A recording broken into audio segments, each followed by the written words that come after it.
When life gets unpredictable, preparation matters. In medicine, it's all about staying alert, ready for whatever comes through the door. On the road, it's no different.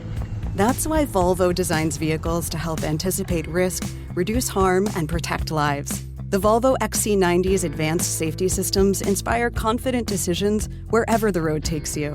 The Volvo XC90, for life. Proud sponsor of the Pit Podcast. Learn more at volvocars.ca/safety. Well, most of Canada's big banks, and of course here in Canada, we got 5 big banks. Boy, our choice is limited. BMO, CIBC, RBC, Scotiabank, TD. We got 5 big players. And of course, some of them, they own like little sub-brands. They make you think that you're dealing with another bank, but they're just owned by those same big players. And most of the big banks have, in just the last little while, have updated their electronic banking agreements. And it turns out they're putting their customers, who are already at a disadvantage trying to fight a big bank, even further back. With more on this, let's join Anthony Daimsis, a law professor at the University of Ottawa. Hi, Anthony.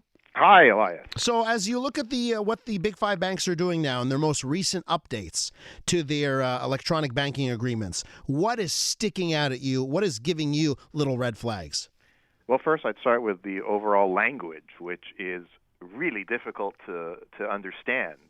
You know, I went through these documents, and this is what I do, and even I had to stop a few times to try to figure out, what does this mean? So for the general public who's trying to understand what their rights and obligations are, I think a lot of these agreements are, frankly, in a foreign language. And do you think they're getting? Because for me, this has been my whole life reading one of these agreements. It's always been legalese that I can't really understand. But is something changing here where it's getting even worse? That the banks are trying to gain an even further edge by making these things even more and more confusing? Well, I can't say all of them have, because I went through the 5 big banks, as you mentioned, but I would certainly say some of them would use what we call weasel words in their contracts. Yeah, what are the weasel words? Tell us the weasel words. Well, for example, if they're going to change their agreement, they use words like, we may notify you, and then they give you a list of a bunch of ways that they could notify you, but it's that may word. Like, does that mean effectively what they're telling you is they don't have to notify you? Another one would be where they say, if you suspect that your card's been compromised, well, you better tell us, because if you don't tell us, then you're not going to get covered by us. But it's that weasel word, suspect. What does that mean, and who's going to decide that? Does a bank say, well, we believe you should have suspected?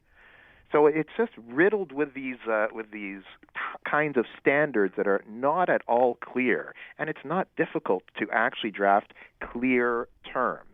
You know, the goal should not be, here's some terms that you probably need to hire a lawyer to understand. The standard should be, make it impossible to misunderstand what we mean. That is a standard that they can actually hit. But, of course, they don't have much of an interest in doing that, because the clearer the language, probably the more outraged the consumer would be by understanding, what? You mean to tell me I'm not allowed to use public Wi-Fi and I have to switch off of that and use my personal data, or you won't cover me, potentially? Is that something that you could see thanks to these weasel words in this language? Do you think they could get away with that? Huh? You use public Wi-Fi, sorry, no coverage. Oh, that's in one of their terms. One of the banks says, do not use public Wi-Fi, therefore use your data. And because it's written by that way, if you were to use your public Wi-Fi and your phone is or your information is compromised, that gives the banks an out. Holy goodness, Anthony. Yeah. That's not weasel word. That's just straight up weasel, huh? Oh, I would say, and it happens that particular term was in smaller font than the rest. Big surprise. Wow. Okay, so listen, this is David versus Goliath, right? Absolutely. Mr. Everyday Joe or Jane, and they've got their a few $1,000s in their savings account versus billion-dollar bank. How do we level the playing field? Well, I think it's very difficult for the individual to level it because. That's why I take the view that it really is the Financial Consumer Agency of Canada or some other third party that needs to step up and set standards that the banks have to agree to when they're dealing with these updated electronic terms. Because there's no motivation for the banks to get this any easier, of course. And I would love it, frankly, if all your listeners read their terms, downloaded them, read them, and any term they don't understand, call their bank and ask them to explain it. I'd love to hear what the answer would be. Yeah, that would be an exercise, wouldn't it? We're speaking with law professor Anthony Daimsis, and we're talking about these updated new electronic agreements with your banks that are seemingly getting a little bit more complicated and a little bit more balanced or tilted towards big banks. Anthony, because we have 5 big players in this country, is the way out of this to go to the local co-op, to go, if there is a small bank, is it to go to Laurentian? I've heard tons of complaints about Laurentian as well. But are there banks or co-ops that are doing a better job of this, or is this like the new standard? So I can't speak about the co-ops if they're doing it any better. I can say that on the whole, the banks are all doing it the same. And for me, that signals that there's not enough competition. Because if you just think of basic economics, if a shop down the street is giving you terms that are outrageous, you go to a different shop. But when all the shops are doing it the same, you don't have a choice. And that, as an overarching concern, that's what I have here.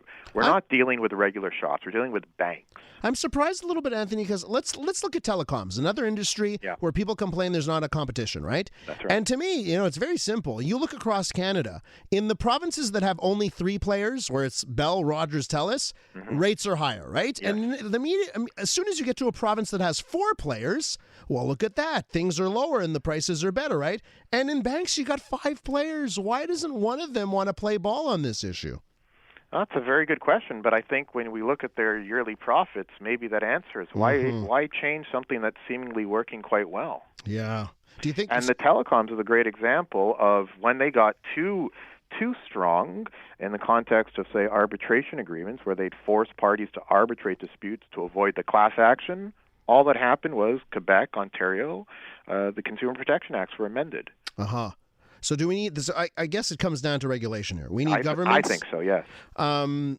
It's so interesting because in the last election, both the NDP and the Liberals making promises, just to get back to telecoms for a second, we're going to lower your cell phone bill by 25%, And I was like, of all things to be focused on, shouldn't this be the focus? The kind of ripoffs we get from the banks? Shouldn't this be like paramount for government to sort of level the playing field? Oh, I agree. I mean, banks speak to your ability to get housing, to even deposit your checks. If you don't have a checking account, what are you going to do?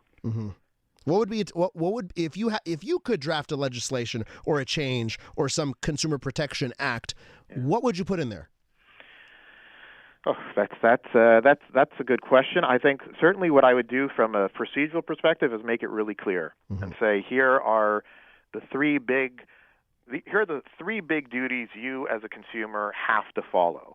What I'd also do, because I've thought about this on the password point, the banks say if you use a weak password, we're not going to cover you. Yep. I use enough internet apps where they don't let me use a weak password. That's right. Why don't the banks just do that? You get the red X until you add 14 more digits to the equation. Then you get the green check mark. Exactly. Yeah. And so I thought, well, why wouldn't they do that? Well, I think the answer is unfortunately quite easy. Weasels. If they tell you how to do it and they're still compromised, then you have a claim against them. Yeah, exactly. All right.